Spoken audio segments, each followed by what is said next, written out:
MPSCच्या drugs निरीक्षक परीक्षेच्या प्रकरणात एक मोठी आणि महत्त्वाची अपडेट समोर आली आहे। मुंबई गुन्हे शाखेनं एकूण 6 जणांना या पेपरफुटी प्रकरणात अटक केली आहे।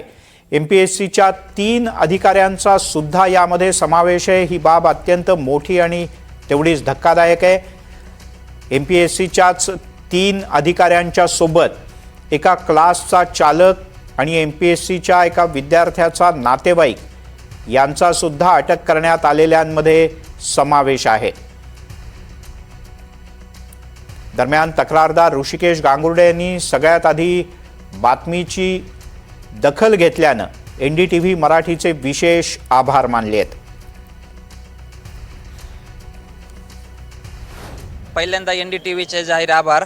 त्यांनी मला नाही आमच्या 40,000 विद्यार्थ्यांचा आवाज सगळ्या महाराष्ट्रासमोर आणला होता आणि यामध्ये त्यांनी री एक्झाम आणि पेपर कॅन्सल केला एवढंच दिलंय, पण कोणी पेपर फोडला, त्यांना कोणाकडून मिळाला त्याची धागेदोरे आयोगापर्यंत, कारण आयोगात जबाबदारी असते की क्वेश्चन पेपर जे सेट करणारे असते ते आयोगाचे असतात, त्यानंतर ते सेट केल्यानंतर कस्टडीत ठेवण्याची एक जबाबदारी असते, परीक्षा अरेंज करण्याची एक जणांची जबाबदारी असते आणि नैतिक जबाबदारी ही सचिवन अध्यक्षांची असते। ह्या सगळ्यांची काय चौकशी केली CID ने त्याचा पण रिपोर्ट जाहीर करावा।